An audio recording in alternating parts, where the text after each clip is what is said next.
السلام عليكم ورحمة الله تعالى وبركاته. أهلا البنات، نتمنى إن شاء الله تكونوا مزيانين بخير على خير.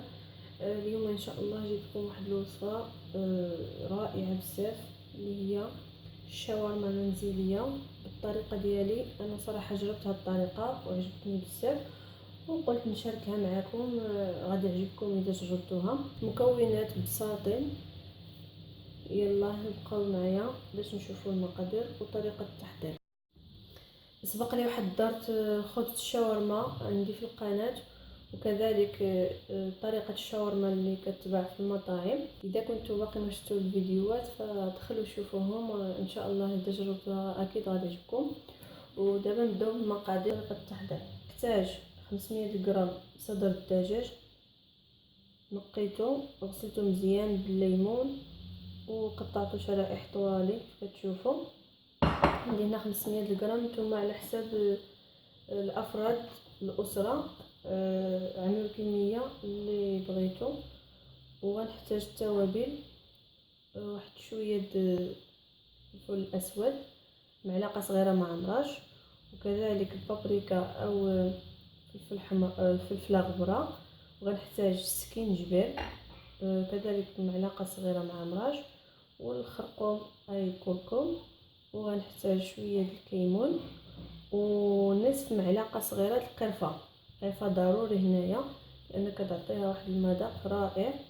وغنحتاج واحد الياغورت طبيعي بدون سكر، ومعلقه صغيره د الموطارد او الخردل يمكن تستغناو عليه. وغنحتاج شويه د الملح، معلقه كبيره د عصير الليمون او الحامض. وغنحتاج واحد الفاس الثوم، واذا كان عندكم بودره د الثوم من الافضل.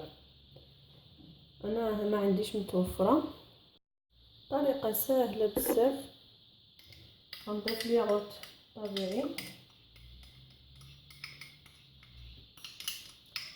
هاد الياغورت كيخلي الدجاج يجي يطيب ما يجيش قاصح.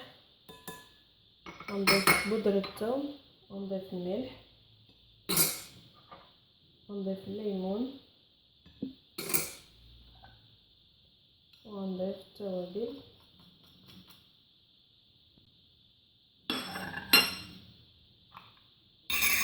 ونضيف الموطرد،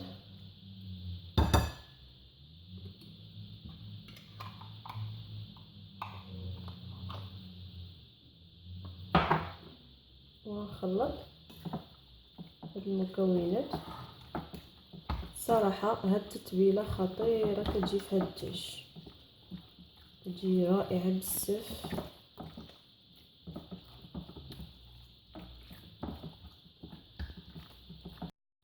دابا كنغطيها ونخليها تشرب هاد المكونات مزيان واحد ساعه ولا 2 ساعات. كل ما بقات كتجي احسن. ومن بعد نعاود نتلاقى معكم ان شاء الله باش نطيبوها. الان غنوجد مايونيز بالطريقه ديالي، سهله وكتنجح، كتجي غزاله بزاف. نشوفوا المكونات اللي غنحتاجو: كاس الزيت ما عامرش، زيت المائده، واحد البيضه، وواحد بيضه بحراره المطبخ، واحد الفاس ديال الثوم، وشويه الملح، شويه الابزار. نمشيو للطريقه. بسم الله.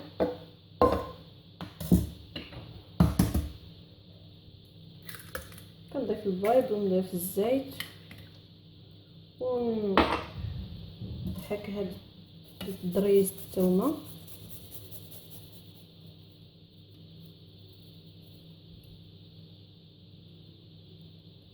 شويه د الملح،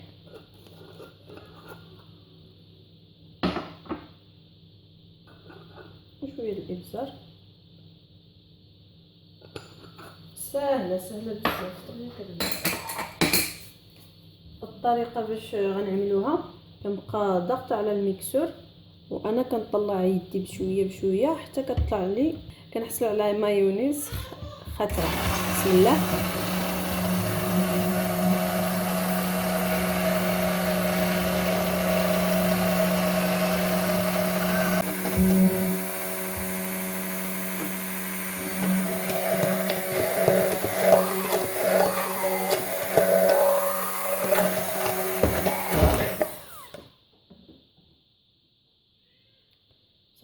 تركزوا على مايونيز كيف ما قلت لكم. تبعوا الطريقه وغادي نجح معكم 100%.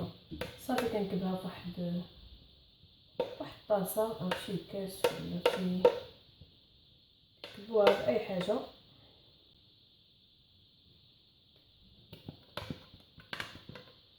صافي هي مايونيز ديالنا واجده، كنغطيوها وندخلوها للثلاجه على ما نقلي الدجاج وعاد نخرجها.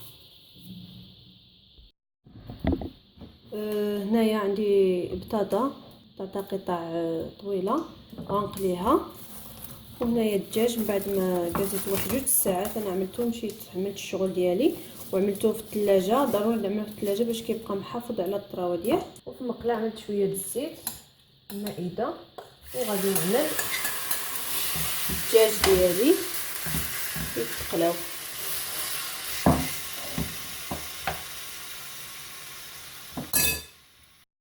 مقله اخرى غنعمل فيها البطاطا. بسم الله.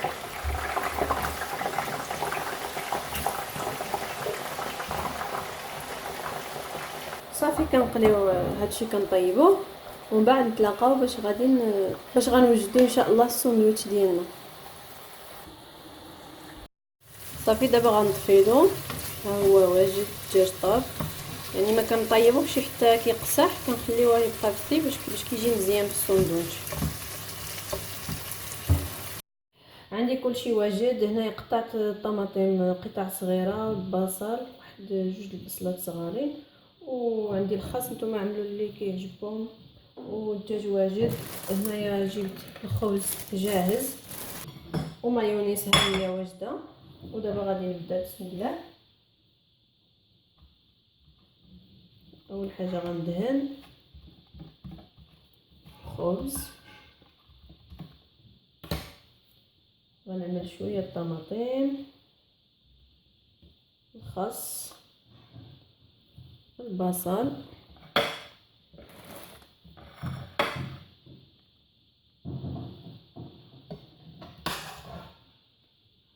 قطع من دجاج،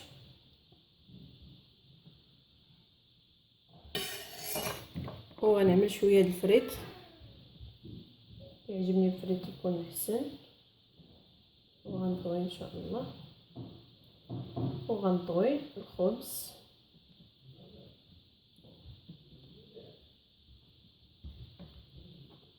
وغنعملها في ماكينه البانيني.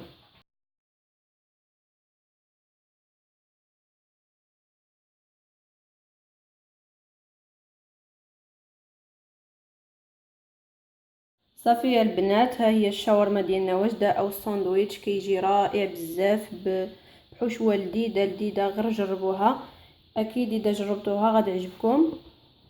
وكنتمنى الفيديو اليوم يكون نال اعجابكم واستفدتوا معنا. واذا كنتوا اول مره كتزوروا القناه ديالي ما تنساوش تشتركوا في القناه وكذلك تضغطوا على الجرس باش توصلوا كل جديد. والسلام عليكم، ونتلاقاو في فيديو الماجي ان شاء الله.